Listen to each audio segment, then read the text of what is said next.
The Golden Globes happened a few days ago, hosted by this comedian, Joe Coy, and there has been some controversy over some of the jokes that were made, specifically jokes about Barbie, the movie, and also one about Taylor Swift. And there was enough backlash against Coy over these jokes that he actually was prompted to respond on a Good Morning America segment that he did a couple of days ago, and we're going to look at that as well. Now, full transparency, I didn't even know the Golden Globes had happened until I heard about this controversy, and I also have never heard of the comedian Joe Coy, but I did watch the monologue, and it was like fine. I didn't really think it was that funny, but I also didn't think much of it at all. But other people thought a lot of it and were upset by some of the jokes that were made, and this is the first one.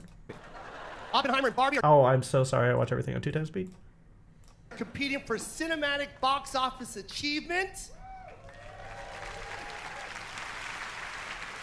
Oppenheimer is based on a 721-page Pulitzer Prize-winning book about the Manhattan Project. And Barbie is on a plastic doll with big boobies. So that's the first one people are upset about, basically saying that he's reducing Barbie, the movie, which validated many of the experiences that women have, into a joke about boobs. And it feels like, okay, kind of a nothing burger of a joke. Like, I don't get why it's so funny or not funny, and it doesn't feel so much offensive as it does just an attempt at a joke that also doesn't even work, because the original Barbie doesn't even have boobs. I mean, and neither does Margot Robbie in the movie. That's not central to any plot point about Mattel or Barbie the movie. So it was kind of a weird joke to make, and at least for me personally, it didn't land, but I also didn't think it was as horrible as a lot of people online have made it out to be. But in any instance, whatever you thought of it, of course, let me know. The next joke he makes is right after that one. It kind of is a continuation of one joke into the other, where he says this.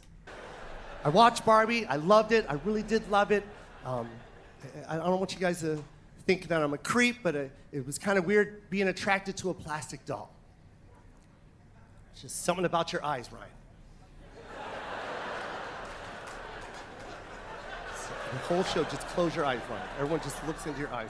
And That silence was painful. Right after he made the joke, that silence spoke volumes. It's also really telling that nobody laughed at the joke until he made it about Ryan Gosling. And that's basically because it was a really well-acclaimed movie, and to sexualize Barbie essentially entirely misses the point of the movie, which is why the joke didn't land until the second half where he made it about Ryan Gosling. But even that only landed a little bit. And it was also weird because right after this, he says, Margot Robbie, it's not always about you. the whole show, just close your eyes, Ryan. Everyone just looks into your eyes. And Margot, it's not always about you. That's such an odd call out to make, and I feel like he went off script for sure for that, because the way it's said, there's no way that was part of the original monologue. Now, the third joke that he makes that upset people was, again, right after that. He kind of just chained these all back to back and front-loaded the monologue with stuff that would upset everyone when he says this. The key moment in Barbie is when she goes from perfect beauty to bad breath, cellulite, and flat feet. Or what casting directors call character actor. Now, I'll be honest, I had to look up what character actor meant, but apparently a character actor is a film or television performer who specializes in playing unique, offbeat, and colorful characters in supporting roles. And this joke, I guess, portrays having things like flat feet and cellulite as being special or unique, when in reality it's not, and that's the joke. But also, the point of the movie was the relatability towards the struggles of women. So again, it makes it an odd thing to joke about, but it also makes it an odd thing to try and cancel him about. It just seems like a profoundly meh joke that wasn't very funny. But I have two things about this last clip that I really need you to see. So the first clip is right after he makes the joke. Watch right here as, give me 1 second. There we go. So this is Selena Gomez. I want you to watch her reaction when he says this joke. Character actor. Just the hands into the face ball. Oh my gosh. But I also have to point out one other thing. Listen to what it sounds like when he makes the joke. Or what casting directors call character actor. So you hear laughter, but if you look at this, no one's really laughing. And I actually didn't notice this until I was looking at Selena Gomez, and there are a couple of people that are smiling. Emily Blunt smiling a little bit. Some of these other people that I don't really know are smiling a little bit. But essentially, nobody's mouth is open in actual laughter. And so this, of course, prompted me to put on my conspiracy theory hat and say, I think they added a laugh track. I don't think anyone is actually, like, half the people aren't even looking at him, looking at the phone, looking at the phone, looking at the phone, looking at the phone, looking away, looking away, looking away, like, looking away. Nobody's looking at him, and nobody's mouth is open in laughter, and yet if you listen, there is a laugh track that's playing. Now, I could be completely wrong about that, but I mean, I just really feel like it wasn't landing and they added in a laugh track. Now, those are several instances of jokes that he made that didn't really land, and I think he knows that they're not landing because in just a couple minutes, he says what I'm about to show you, and some context for this clip, he has just gotten booed. You can't really hear it in the clip, but he does get booed, so he makes a joke, gets a couple of people booing for it, and then says this. Robert De Niro's here. Yo, I got the gig 10 days ago. You want a perfect monologue? Yo, shut up. You're kidding me, right? Slow down. I wrote some of these, and they're the ones you're laughing at. Look. That was painful to watch, I'll be honest, where he's trying to, like, defend his jokes live and off-rip, ad-libbing, trying to make it funny, the fact that the previous jokes weren't funny, and it's really not landing. And I actually did watch the entire monologue, and I'm not going to subject you to all of it, because, like I said, it's not really that funny. But on 4 separate occasions, he tries to defend the fact that the jokes aren't funny by saying that he got the gig 10 days ago, that the writers that he was writing with weren't very good, he didn't have much time to prepare, he wrote a lot of the funny ones, and so on and so forth. On 4 separate occasions, he appears to go off script to defend himself and throw the writers under the bus. And again, it's not cancelable, but it's just not funny. Now, the final bit of controversy from this comes from this joke that he makes about Taylor Swift. This is between the awards being presented. This isn't part of the main monologue, I don't think, but he does say this. The big difference between the Golden Globes and the NFL, on the Golden Globes, we have fewer camera shots of Taylor Swift. I swear. There's just more to go to here. Sorry about that.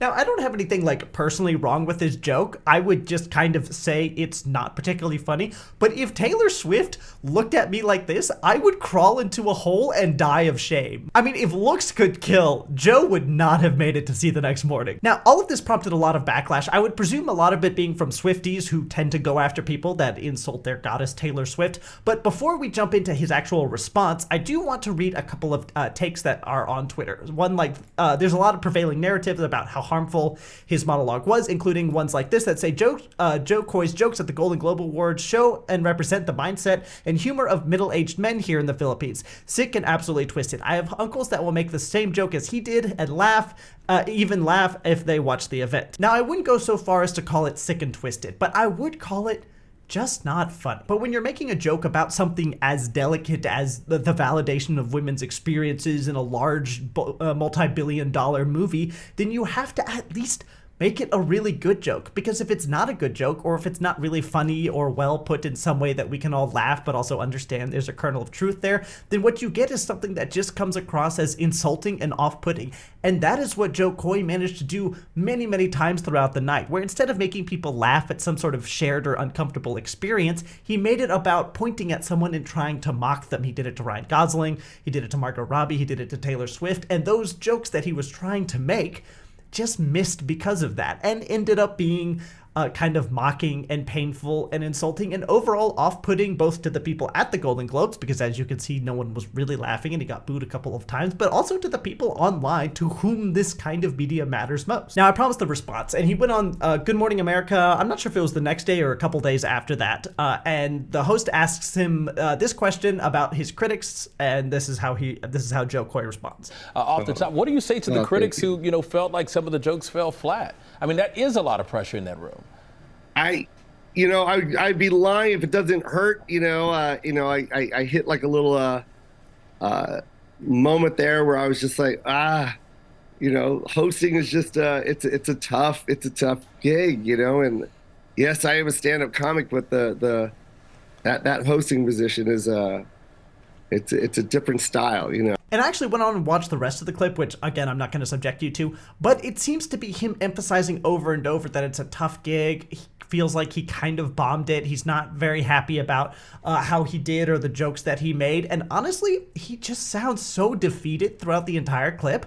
I kind of felt bad about him. I think he went into this assuming it would be very similar to his other stand-up gig type things, and was unprepared for the kind of celebrities and environment that he would be exposed to, and his jokes just didn't land. He was unprepared, he didn't know what he was doing, he didn't really know how to host, and as a result, he flubbed the whole thing and is getting dragged online for it. And honestly, that kind of sucks. It sucks for him, and I feel bad for him. I don't like seeing people fail when there was no harm intended. He was trying to make jokes that were funny and relatable and a little bit edgy so that everyone could laugh along to uncomfortable truths, and he missed the mark on that, and now he's being dragged all over the internet, and that kind of sucks for him. But let me know what you thought of the Golden Globes and the monologue, or anything else about that, and thanks for watching.